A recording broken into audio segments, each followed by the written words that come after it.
Security is tight in war-torn Syria as the country elects a new president. Over 9,000 polling stations have been set up for some 15 million eligible voters, and despite the bloody civil conflict still raging there and the threat of a widespread boycott, many still want their voices to be heard, as Finoshina found out. Special coffee in this house today for a very special occasion. Rustem, born in Damascus, has lived in Italy during the 3 years of crisis in Syria. But a couple of days ago he returned home to cast his ballot in the country's first presidential elections in 50 years, hoping it may help him come back for good. The Italian government prevents us from voting. It deprives us from our right. You can't vote at the embassy there. I believe Syria's future should be decided by the Syrian people, not by other countries' governments. Western, as well as some Arab countries, have condemned the vote in Syria, saying that the country is at war. This is hypocrisy. There is a war here, and then there is Ukraine. Why didn't Western countries call for a boycott of elections in Ukraine? This is a similar situation. Half of the country didn't vote, and there is a war.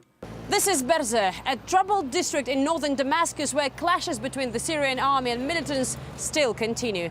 This is one of the few areas in Syria where no polling stations will open due to security worries, and underlines the concerns of the critics of Tuesday's presidential vote. Thousands of Syrians displaced by the war will indeed not be able to participate in the nationwide vote. But millions of others say they deserve this chance to make a choice. This is our duty. We can't allow people from outside to decide for us.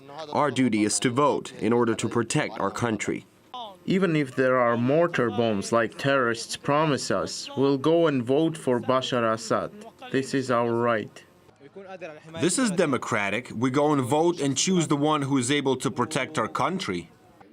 But Hassan Abdulazim doesn't believe Tuesday's vote will change anything. He's the head of the main opposition group uniting 12 fractions in and outside Syria, and he says the crisis in the country is just one of many reasons to boycott the elections, but not the biggest. A candidate should get the support of 30% of the People's Assembly, the body backed by authorities, which means there's no challenge, no change. It's a parliament again, and there can't be any opponents. This is why it's formal and illegitimate. This is why we reject it. Ordinary people are joining experienced politicians and raising their voice, calling on others not to vote for who they consider is responsible for the bloody conflict. This anonymous internet group has low ratings, but the page is one of many of this kind. But these people think different, and they're not afraid to show their faces. We like Bashar Assad, and we are going to re-elect him because he is the leader and we love him. We expect that everything will be settled under his leadership. I will vote for Bashar al-Assad. Nobody can protect it as he protected it. May God show them what wisdom is. The Syrian crisis devastated the country and divided its society. The presidential election is just another point of dramatic disagreement between different people living in the same country.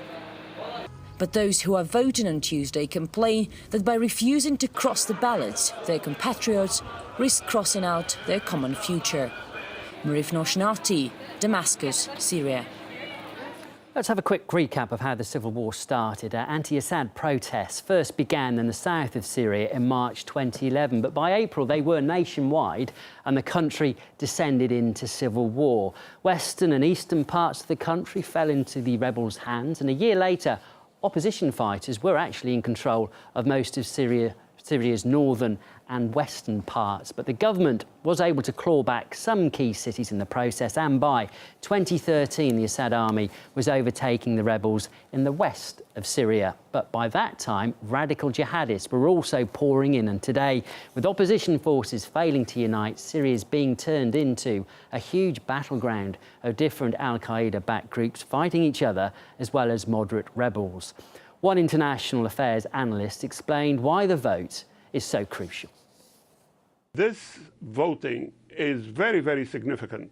This is the source of legitimacy, the heart of legitimacy is the consent of the people, and there is no alternative. The Syrian people have realized and more realize that what is at stake is the Syrian nation, is the unity of society, and that is why these elections some people might like or not like Mr. Assad, but they feel that he is a symbol of uniting the country, considering that the opposition is so many oppositions, and the collective work of this opposition has led to the destruction of the country. Now, if the voting on the ground would prove that the overwhelming majority of the Syrians who can vote, who are able to vote, are in favor of Mr. Assad, this would definitely create a reality that the world would have to take into consideration.